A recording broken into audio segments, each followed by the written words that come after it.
Hello everyone, welcome to uranium Guruji. तो आज हम लोग यहाँ पर 15 मार्च से बनने वाले करंट अफेयर को डिस्कस करेंगे। और आज के लिए थोड़ा अनाउंसमेंट है आप लोग के लिए कि हम लोग अब डेली 10 क्वेश्चन पहले करते थे, तो अब 10 नहीं करेंगे। 10 की जगह पर टोटल 11 क्वेश्चन डेली करने वाले हैं हम लोग। और हर क्वेश्चन के बाद 2 क्वेश्चन करंट अफेयर का हम लोग सिलेक्टेड क्वेश्चन जो होते हैं उसको रिवाइज करेंगे प्रीवियस। तो ये हो गए टोटल 11 इंट मल्टीप्लाई कर देंगे, इसमें टोटल 22 क्वेश्चन हो गए ये, और 11 जो डेली करेंगे वो। तो ये कुछ रहने वाला है आज के सेगमेंट में। आज से मतलब यही रहेगा आप लोग का। और मेरी वीडियो को ज़्यादा से ज़्यादा आप लोग शेयर किया कीजिए ताकि चैनल जल्दी से जल्दी मोनेटाइज हो पाए, अर्निंग हो यहाँ से, ताकि मैं और बेहतर कर पाऊँ। चलिए स्टार्ट करते हैं आज का सेशन। पहला क्वेश्चन है कि हाल ही में भारत और बांग्लादेश के बीच कौन सा युद्ध अभ्यास का आयोजन किया गया है। 2 युद्ध अभ्यास का आयोजन हुआ है भारत और बांग्लादेश के बीच में। कौन कौन सा? तो एक तो है आपका कॉर्पेट है। कौन सा है? कॉर्पेट है। दूसरा है बोंगो सागर। कौन है? बोंगो सागर है। ये 2 अभ्यास का आयोजन हुआ है। कारपेट की बात करें अगर हम लोग, इस बार यह किस नंबर का होगा, तो कॉर्पेट इस बार 6वां एडिशन है इसका। वहीं पर बोंगो सागर की बात करें तो उसका ये 4th एडिशन इस बार रहने वाला है। दोनों ही युद्ध अभ्यास का आयोजन कहाँ पर हुआ है? तो बे ऑफ बंगाल में हुआ है, यानी बंगाल की खाड़ी में। कहाँ पर हुआ इसका आयोजन? बंगाल की खाड़ी में हुआ इसका आयोजन, इसको ध्यान रखें। ये नेवल एक्सरसाइज है और भारत की तरफ से आईएनएस रणवीर ने इसमें भाग लिया, इसको भी आप लोग ध्यान देंगे। आईएनएस का मतलब क्या होता है? Indian naval ship. हमारा आंसर क्या हो जाएगा? Both A and B, Bongo Sagar और कॉर्पेट। आई है बात किसकी? तो बांग्लादेश की। तो उसके बारे में भी थोड़ा बहुत जान लेते हैं हम लोग। बांग्लादेश की बात करेंगे तो इसकी कैपिटल क्या हो जाएगी? बांग्लादेश की कैपिटल होती है ढाका। यहाँ के वर्तमान में प्रेसिडेंट कौन है? तो है मोहम्मद शहाबुद्दीन। कौन है? मोहम्मद शहाबुद्दीन है, इसको ध्यान रखें। प्रधानमंत्री का पद यहाँ पर खाली चल रहा है क्योंकि यहाँ पर डिस्प्यूट चल रहा था अभी। और आप बिम्स्टेक जो है, बिम्स्टेक का हेडक्वार्टर भी आपको कहाँ मिलेगा? यहीं पर मिलेगा, यहाँ की कैपिटल ढाका में। तो ये कुछ बातें होगी बांग्लादेश के बारे में। अब हम लोग मैं आप लोग को रिवाइज करवा देता हूँ कुछ और हाल फिलहाल में जो एक्सरसाइज हुए हैं 2025 वाले और कुछ 24 वाले। तो मैं इसको रफ कर देता हूँ। तो पहला है खंजर एक्सरसाइज। ये किसके बीच में होता है? तो भारत और किर्गिस्तान के बीच में। किसके बीच में? भारत और किर्गिस्तान के बीच में इसका आयोजन हुआ है। इस बार यह 12th एडिशन था और किर्गिस्तान के बिश्केक में इसका आयोजन किया गया है। साइक्लोन युद्ध अभ्यास अभी हाल ही में हुआ है। ये किसके बीच में होता है? तो भारत प्लस साइक्लोन की बात करेंगे, भारत और मिस्र के बीच में होता है। ये भारत और मिस्र के बीच में होता है। इस बार इसका आयोजन कहाँ पर हुआ? तो राजस्थान में हुआ है। एक्वेरियन की बात करेंगे तो यह भारत प्लस मालदीव के बीच होता है। भारत और मालदीव के बीच में होता है। इसका आयोजन इस बार कहाँ पर हुआ है? तो इसका आयोजन मालदीव में ही हुआ है। कोमोडो की बात करेंगे तो यह बहुपक्षीय युद्ध अभ्यास है। इसमें भारत ने भी इस बार पार्टिसिपेट किया है। भारत ने इसमें पार्टिसिपेट किया है और इसका आयोजन कहाँ पर हुआ है? तो इंडोनेशिया में। इंडोनेशिया के बाली में इसका आयोजन हुआ है, इसको भी आप लोग ध्यान रखें। कुछ और एक्सरसाइज जो कि भारतीय सेना ही करती है आपस में। डेविल स्ट्राइक की बात करेंगे तो इसको भारतीय सेना और वायुसेना ने, भारतीय सेना प्लस भारत की वायुसेना ने मिलकर इसको किया है। ट्रोपेक्स की बात करेंगे तो इसका आयोजन क्या हुआ है? हिंद महासागर में हुआ है। हिंद महासागर में आयोजन हुआ है। भारत की सारी सेनाओं ने इसमें पार्टिसिपेट किया है। डेजर्ट हंट की बात करेंगे तो इंडियन एयरफोर्स का एक्सरसाइज है। ये कहाँ पर हुआ है इस बार? तो इसका आयोजन राजस्थान के जोधपुर में हुआ है। कहाँ पर? जोधपुर में। तो ये कुछ और एक्सरसाइज हो गए, बाकी हम लोग बढ़ते हैं आगे। अब करेंगे 2 क्वेश्चन प्रीवियस। तो international film festival of India 2024 में गोल्डन पीकॉक पुरस्कार किसको दिया गया है? तो मिला है टॉक्सिक मूवी को। किसको मिला है? टॉक्सिक। और दूसरा है कि एशियन डेवलपमेंट बैंक के नए अध्यक्ष अभी हाल ही में कौन बने हैं? तो ये बने हैं मसातो कांडा। कौन बने हैं? मसातो कांडा बने हैं।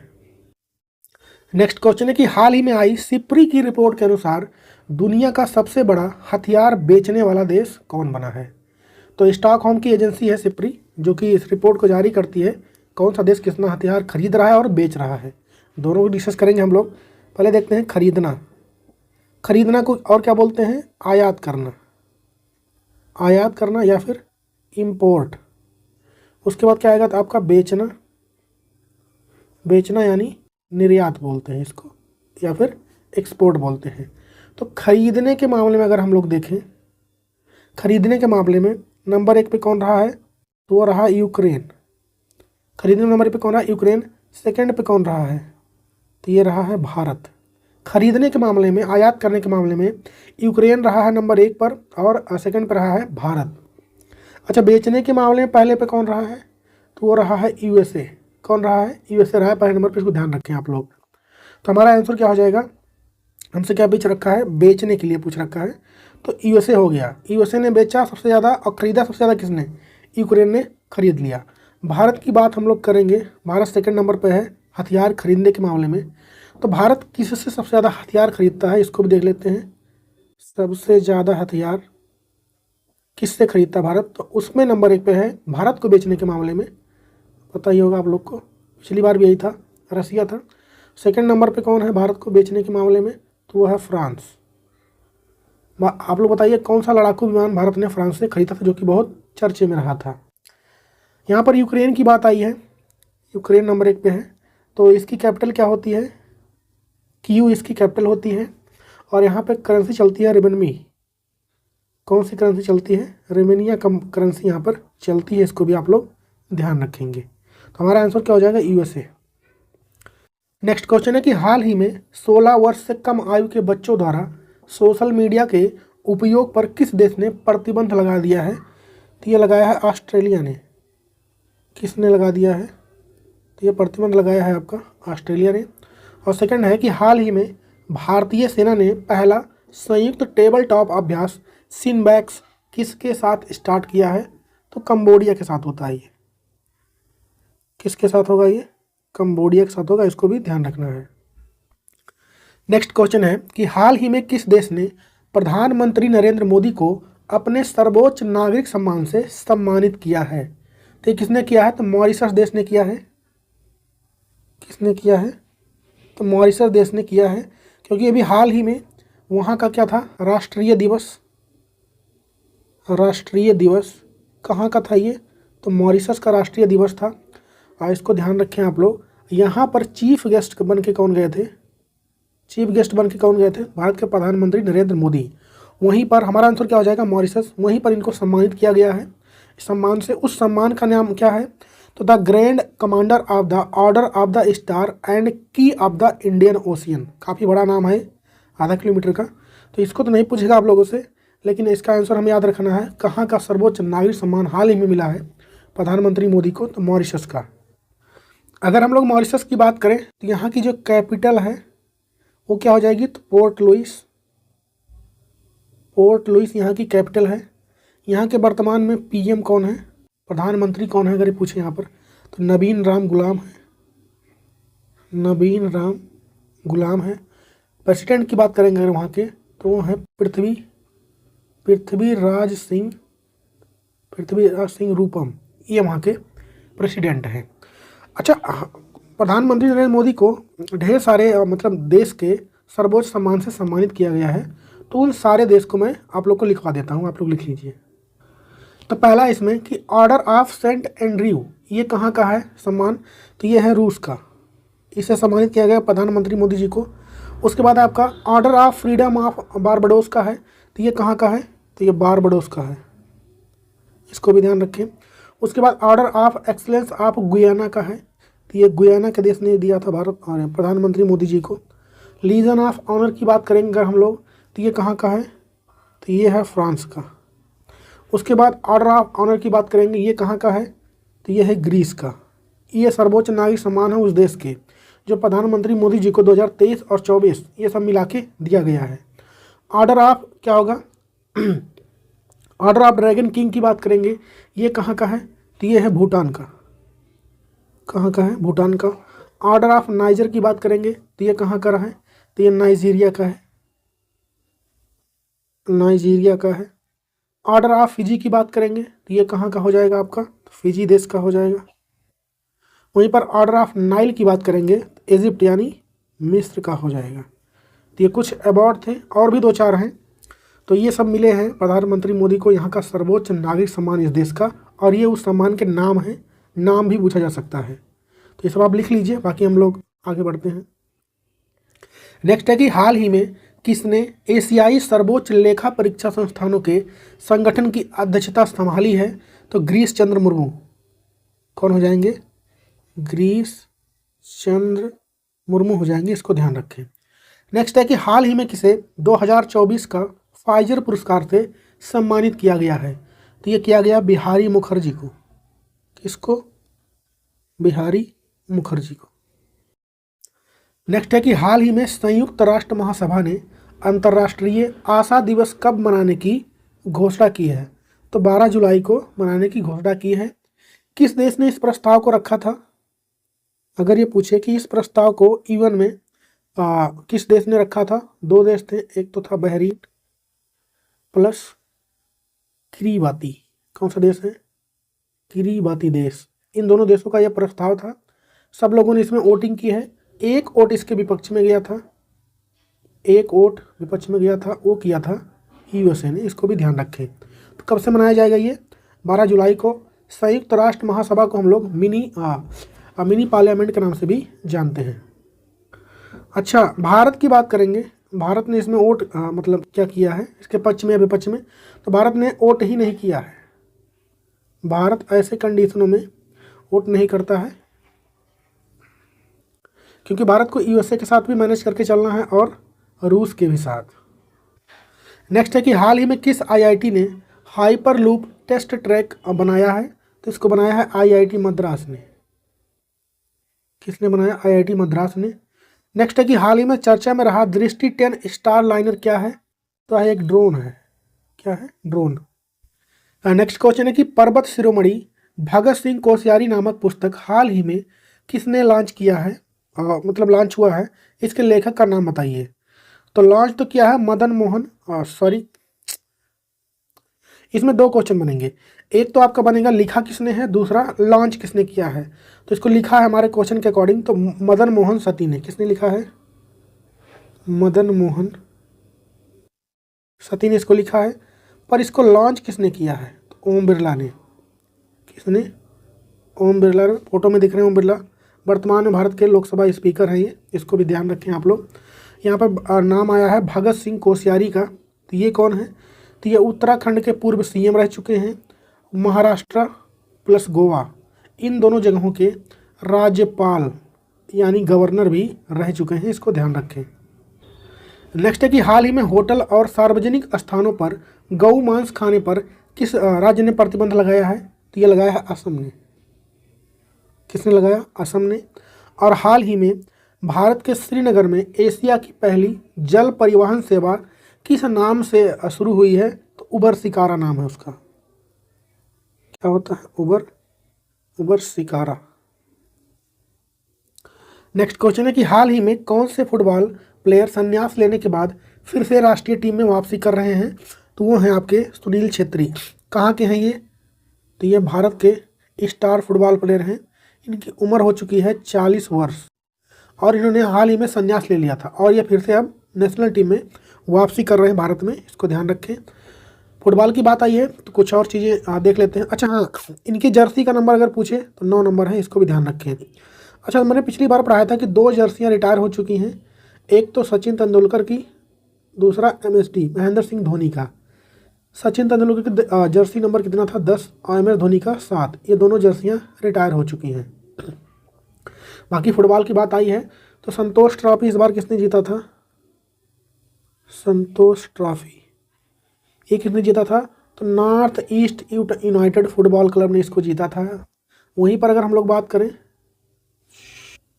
सॉरी, नॉर्थ ईस्ट जो है फुटबॉल क्लब, इसने डूरंड कप जीता है इस बार। डूरंड कप किसने जीता है? तो north east United football club ने जीता है डूरंड कप 2024 वाला, जो कि 133 नंबर का था। अगर हम लोग संतोष ट्रॉफी की बात करें इस बार का, तो वेस्ट बंगाल ने जीता है। किसने जीता है? वेस्ट बंगाल ने जीता है, इसको ध्यान रखें। इस बार इसका 78 नंबर का एडिशन था। डूरंड कप ध्यान रखें, गलती हो गई ये। North east United football club ने जीता है, 133 नंबर का है इस बार वाला। अगर बेस्ट फीफा मेंस प्लेयर की बात करें, इस बार अवार्ड किसको मिला था? तो विनीसियस जूनियर को। विनीसियस जूनियर की बात करेंगे, हाँ मतलब इनको मिला था यह अवार्ड। 2026 में फीफा वर्ल्ड कप होने वाले हैं 2026 में। तो कहाँ पर होंगे इसका आयोजन 2026 वाला? तो 3 देश मिलके होस्ट कर रहे हैं इसको। कौन कौन? तो एक तो यूएसए है, कनाडा है और मैक्सिको है। ये तीनों देश मिलके इसको होस्ट करने वाले हैं। एडिशन कौन सा होगा? 23 नंबर का होगा। कुछ कप की बात करें अगर हम लोग फुटबॉल से, कुछ कप की बात करें तो कौन कौन से कप हो जाएंगे आपके कप? तो इसमें आपका हो जाएगा रोवर्स कप, रोवर्स कप हो गया आपका। संतोष ट्रॉफी तो हो ही गया आपका। सुब्रतो कप, सुब्रतो कप हो गया। डूरंड कप हो गया। उसके बाद आशुतोष कप हो गया, आशुतोष। और मडेका और नेहरू कप। इन सारे टूर्नामेंट का संबंध किससे है? तो फुटबॉल से, इसको भी ध्यान रखें। हाल ही में WTA player of the year 2024 के लिए किसको चुना गया है? तो आर्याना साबालेंका को। किसको चुना गया है? आर्याना साबालेंका को। नेक्स्ट है कि हाल ही में ऑक्सफोर्ड ने किसे 2024 का वर्ल्ड ऑफ द ईयर चुना है? तो ब्रेन रोड को। इंग्लिश में लिख दीजिए ब्रेन रोड शब्द को। नेक्स्ट है कि हाल ही में सऊदी अरब के जेद्दा में किन 2 देशों के बीच युद्ध विराम के लिए शांति समझौता पर वार्ता स्टार्ट हुआ है? तो रसिया और यूक्रेन के बीच में शांति वार्ता यहाँ पर होगा। क्या होगा? शांति वार्ता यहाँ पर होगा। देखिए इसका रिजल्ट क्या आता है, क्योंकि 2022 से ही रसिया यूक्रेन में युद्ध चल रहे हैं। यूक्रेन को मदद कौन कर रहा था हथियार खरीदने में? अभी मैंने सिप्रो का रिपोर्ट हम लोग ऊपर देखे ही हैं। कौन मदद कर रहा था? तो यूएसए मदद कर रहा था। और हाल ही में वहाँ पर सरकार बनी किसकी? डोनाल्ड ट्रंप की, अमेरिका में। तो इन्होंने अब यूक्रेन को मदद करने से मना कर दिया है। तो इसलिए यूक्रेन अब शांति प्रस्ताव की बात कर रहा है यहाँ पर, ध्यान रखिए इसको। नेक्स्ट है कि हाल ही में किसे UNEP के अर्थ चैंपियन पुरस्कार से सम्मानित किया गया है? तो माधव गाडगिल को। किसको? माधव गाडगिल को। इसको ध्यान रखें। हाल ही में AI वीडियो जनरेटर सोरा टर्बो किसने लॉन्च किया है? तो उसी ने जिसने लॉन्च किया है चैट GPT, OpenAI ने इसको लॉन्च किया है। नेक्स्ट है कि हाल ही में कर्नाटक के गरिमेला बालकृष्ण प्रसाद का निधन हो गया है। उनका संबंध किस क्षेत्र से है? तो क्लासिकल म्यूजिशियन है, गाते भी थे, म्यूजिशियन भी हैं वो। दरबारी गायक जो पहले होते थे, दरबारी गायक वही थे वो, दरबार में गाते थे वो। और शास्त्रीय गायक तो हो गया। कहाँ से बिलोंग करते हैं ये? तो कर्नाटक से बिलोंग करते हैं। कुछ और निधन मैं आप लोग को रिवाइज करवा देता हूँ जो कि हाल फिलहाल में चर्चे में रहे हैं, पॉपुलर रहे हैं। जैसे शारदा सिन्हा जी की बात करें, लोक गायिका हैं ये बिहार की। इनको बिहार का कोकिला भी कहा जाता है, बिहार कोकिला नाम से भी ये फेमस है। दूसरे आपके जाकिर हुसैन की बात करेंगे, इनका भी डेथ हो गया हाल ही में। प्रसिद्ध तबला वादक थे ये। कौन थे? तबला वादक। रतन टाटा जी की बात करें, हाल ही में इनका डेथ हुआ है। टाटा सन्स के प्रमुख थे ये, टाटा सन्स के। तो रतन टाटा सन्स के हेड थे। मनमोहन सिंह का भी डेथ हुआ। मनमोहन सिंह जो कि भारत के पूर्व प्रधानमंत्री रह चुके हैं। 14th नंबर के भारत के ये PM रह चुके हैं। एक और नाम इम्पॉर्टेंट है, यामिनी कृष्णमूर्ति जी का। ये डांसर थी और भरतनाट्यम और कुचिपुड़ी की, भरतनाट्यम प्लस कुचिपुड़ी की प्रसिद्ध ये डांसर थी। इसको भी ध्यान रखें। तो ये कुछ हाल फिलहाल में निधन हो गए, इसको भी ध्यान रखें। हाल ही में men's hockey junior Asia cup 2024 का खिताब किसने जीत लिया है? तो इसको जीता है भारत ने। किसने जीता है? भारत ने। हाल ही में यूनेस्को ने किस देश की चावल से बनी शराब को यानी साके को सांस्कृतिक विरासत का दर्जा दिया है? तो ये जापान का है, एक तरीके का शराब वाइन है ये।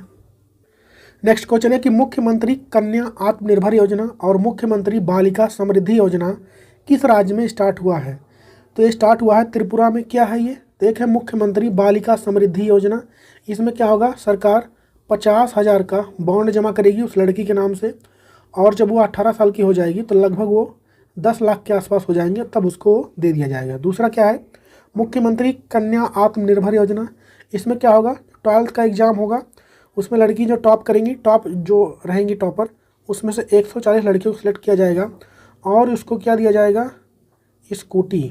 क्या दिया जाएगा, स्कूटी। यही 2 योजनाएं हैं। हाल ही में भारत का पहला वर्टिकल लिफ्ट रेल ब्रिज किस राज्य में बनकर मतलब बनाया गया है, तमिलनाडु में। कहाँ पर, तमिलनाडु में। दूसरा है कि हाल ही में यूनेस्को ने भारत के किस राज्य को धरोहर पर्यटन का सबसे बेहतर गंतव्य घोषित किया है, तो वेस्ट बंगाल को।